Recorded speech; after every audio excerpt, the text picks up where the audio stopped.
Oliver Wendell Holmes said, "One's mind, once stretched by a new experience, can never go back to its old dimensions."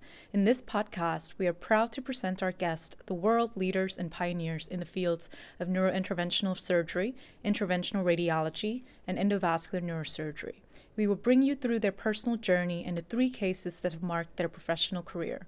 From the very first to the very last case, passing by the most enriching and challenging. Welcome to this original format by LINNC Online, my first, my last, my everything. Hi everyone, my name is Nanthiya Sujijantarat, and today I have the pleasure of hosting Dr. Adnan Siddiqui. Dr. Adnan Siddiqui is from University of Buffalo. He's a professor and vice chairman at the Department of Neurosurgery. For those who may not be familiar with your path to get here, can you walk us through what that was like and where you are now? Well, it depends on how much time you have. It's been a long path. I was born and raised in Pakistan, and I went to medical school at a place called the Aga Khan University in Karachi, Pakistan. I graduated in 1992, and I came to the U.S. I initially did a 1-year research fellowship and realized I loved research. So I enrolled in a PhD program at the University of Rochester. Right after that, I had a little fork in the road, and I realized I loved research, but I really wanted to get back to my primary passion, which was neurosurgery. And so I matched in Syracuse, where I did my neurosurgical residency, and I graduated in 2005. And thereafter, I realized I loved vascular of all the different things that I'd done. I loved operating, and my mentor in neurosurgery, Charlie Hodge, told me, if you want to do vascular, you better learn endovascular. And so he introduced me to Robert Rosenwasser, and so I went to Thomas Jefferson, where I did my endovascular fellowship. I returned back to Syracuse for a short period of time, but then I had an opportunity to join Nick Hopkins, the real sort of neurosurgical godfather of endovascular neurosurgery. And so I joined his department as faculty in 2006. I run the endovascular fellowship, and I run all clinical and basic science translational research for the Department of Neurosurgery. I'm also the CEO of the Jacobs Institute, which is focused on entrepreneurship. When people think about Buffalo, the lineage of Buffalo being what it is today, they think about you. Can you talk about what your experience has been like building this program? The philosophy in Buffalo has been that a vascular interventionalist really needs to be somebody who can comprehensively present all options to the patients. And that stems from Nick Hopkins, who really started off as a microvascular neurosurgeon in the heyday of bypasses, but realized that what cardiology was doing at that point, and this is late 70s, was the future for neurointervention as well, and picked up the skills essentially from cardiology in terms of doing brachial cut downs to get access into the vascular system. But that didn't mean that we lost the skill to deal with microvascular approaches to the brain. And so the Buffalo philosophy has become to create the next generation of trainees who are just as well versed in microsurgical techniques as they are in endovascular or radiosurgical for that matter. So for a long period of time, I was treating, for instance, AVMs with surgical resection, endovascular embolization, and now I'm doing it transvenously as well as gamma knife. And so what that meant was that you took ownership of the patient from the time of diagnosis till the time of cure. You weaved your way through that treatment paradigm based on the vagaries of each individual patient, and you tailored your approach to what the patient needed rather than the skill that you had. And I think that's really been the essence of the philosophy. That said, we do tend to specialize. For instance, I no longer do radiosurgery. One of my vascular partners does all radiosurgical treatment. Bypasses are done by me and one other partner. We are 4. So there's a variety of training and expertise that we develop. And I also do believe that while we currently don't have a neurologist or a neuroradiologist as part of our team, if we were to expand our team, that is exactly what we would get, because I believe a multidisciplinary combined team is just as effective as one person who can do it all. What has been your proudest contribution to this field to date? I would say my proudest contribution has been to get the three specialties, neurosurgery, neurology, and radiology, to collectively decide on the treatment and training pathways which are required to create the next generation of interventionalists. When I started training, there was no real fellowship standard. People were trained in a whole different variety of ways. And now in the United States, we have an accreditation program through CAST, which is the Senior Society Accredits Fellowship Programs, which includes programs run by neurologists and radiologists and neurosurgeons. It also allowed a pathway through the American Board of Medical Specialties to certify individuals. And the American Board of Psychiatry and Neurology, American Board of Radiology, and American Board of Neurological Surgery all signed on to one pathway. And I think it's training the next generation of interventionalists, which I believe has been something that I'm very proud of. If you have to credit only one or two people for the success that you've had today, who would that be and why? Number one on that list is Nick Hopkins. Nick has been a mentor and a friend and a guide for the last 16, 17 years of my life. I learned how to be a neurosurgeon while I trained with Charlie Hodge to become a neurosurgeon, but my professional career has been entirely based on his teachings.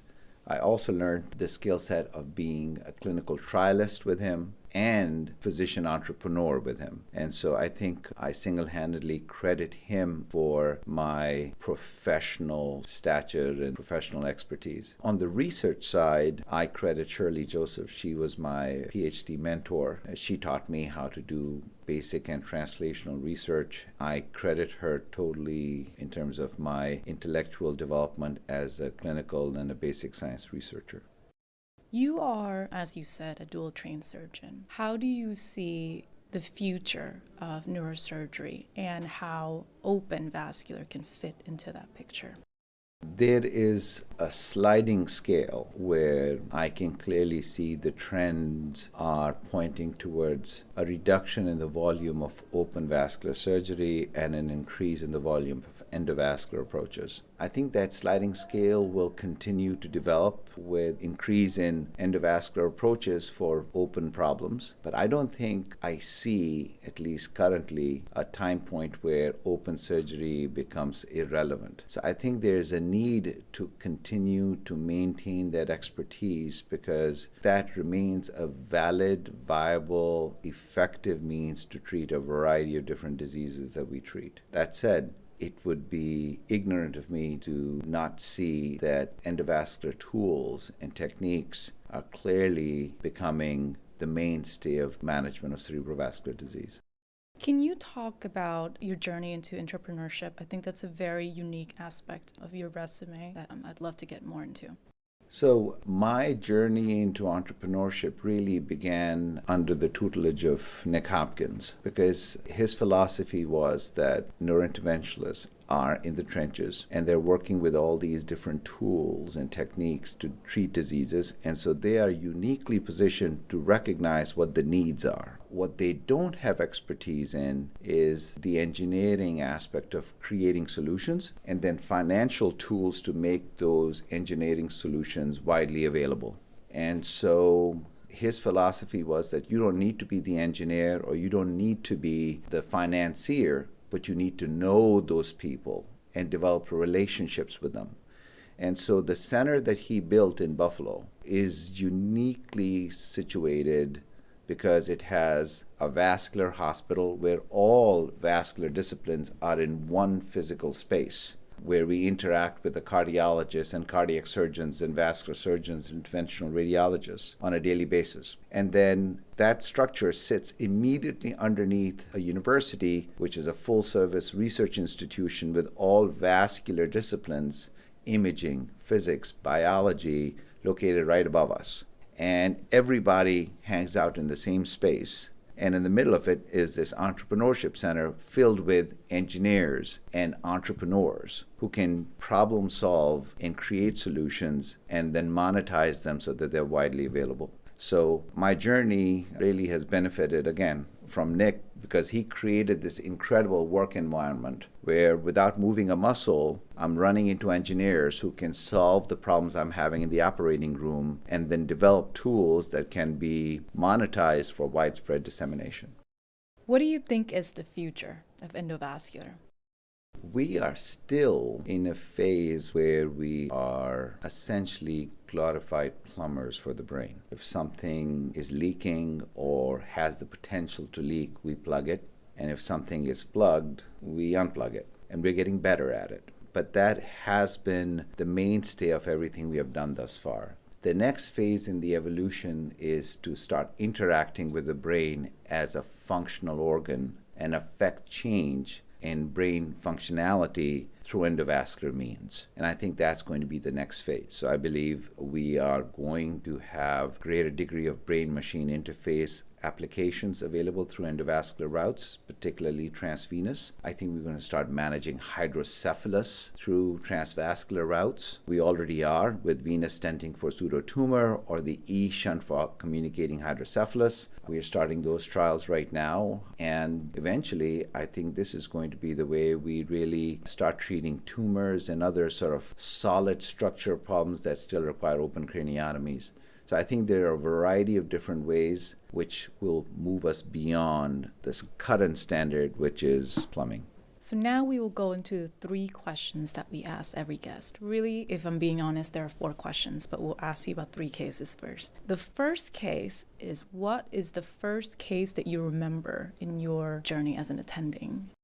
My first case was right out of fellowship. I had come back to Syracuse and I had this cerebellar met. And as an attending, I was nervous about if I knew anything. Could I position the patient? Where am I going to make the incision? Would I be able to do a craniotomy? Am I going to hurt the sinus when I open it? Would I shred the dura? Would I hurt the brainstem? Would I know when I'm in the 4th ventricle and know when to stop? And then I started the case, and it was like riding a bike. That's the beauty of 7 years of neurosurgical training. All that nervousness just went out the window the moment I got started. And I'm in my happiest place when I'm in the operating room because all the noise stops and you can just do what you know you've been trained to do and do it well.